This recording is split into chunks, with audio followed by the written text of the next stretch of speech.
Hey guys, I'm going to throw one out there that is directly from the Department of, for whatever it's worth, department.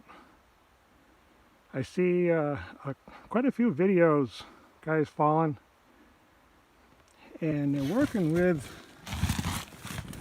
really high cut here on the top, starting quite a ways up, coming down, and then you see here the second cut coming in from the bottom, but that second cut is basically horizontal. It's fine, it works. But something that I think about when I'm cutting is I want to spend as little time as possible on that tree. You know, I've often said a lot of guys can tell us, you know, how many gallons per day they'll put through a machine or something. But I think about how many calories am I burning per tree.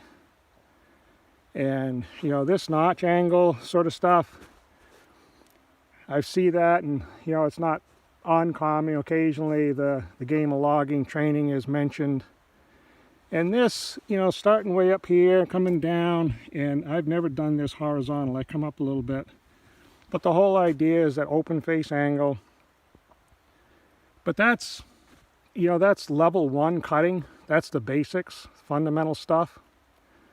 What I really enjoy doing is teaching that level 3 and the level 4 cutting levels there, because that's when we get into that production mode, and it's take the basics, don't compromise the safety, but minimize the time. And all I'm trying to point out here is I can start my first cut at a lower angle, end up in the same place.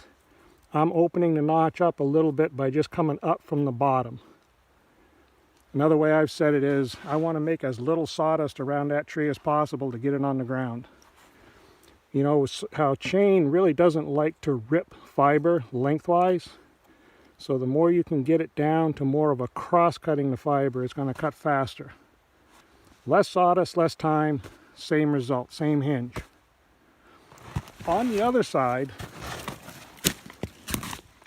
this is something else I see that, honestly, I kind of cringe.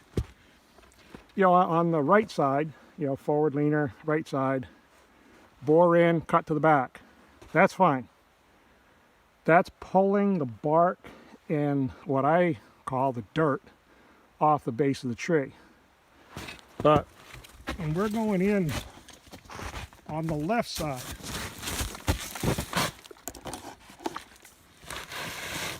you bore in behind on the left side, get your hinge wood, and then start cutting backwards. A couple things going on. The work being done, the wood being cut, is on the top of the bar. The energy to do that work is coming from the bottom of the bar. So all that energy has to go around your bar tip. You got a lot of friction on the bar. It just draws some power, you know, from getting the job done. The other thing is you're driving the sharp cutting edges right into this bark, and this tree's been standing here probably 80 to 100 years. The bottom of these trees are dirty. I mean, there's just dust collected in this bark. And no, it's not like, you know, cutting into mud. But tree after tree after tree, it takes the edge off your chain. It takes that point off. And you're going to be filing more often. It just takes more time. So again, this would be level 1 stuff. What I'm going to do here, or what I've already done, I line up, start in the back, go in, and now I'm pulling that bark and dirt off. When I'm at the base of a tree, I'm always wanting to pull that bark off. And then, of course, you leave your trigger wood in the back and cut her loose and let her go. I'm going to try to set this up and get her on the ground quick.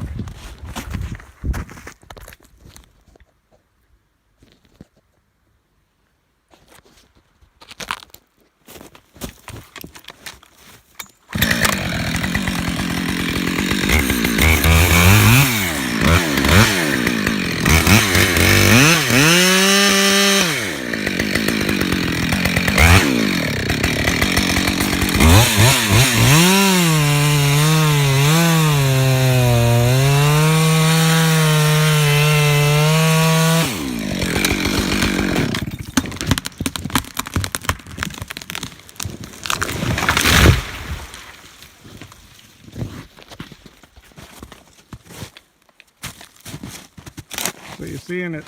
I've often chuckled at, you know, for a while there seemed to be this thing about rate my stump.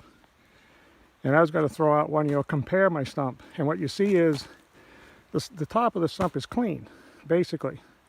I want to pull that bark, any of that fine dust, silt or whatever that's around the base of the tree, pull it off. And honestly, I found I could cut another maybe 2 trees a day just by changing that pattern of cutting and minimizing that notch time. 2 trees a day times a week, that's a hitch. Times 4, truckload a month. Pretty good return for just changing up the cutting pattern a little bit. Take care, guys. Be safe out there.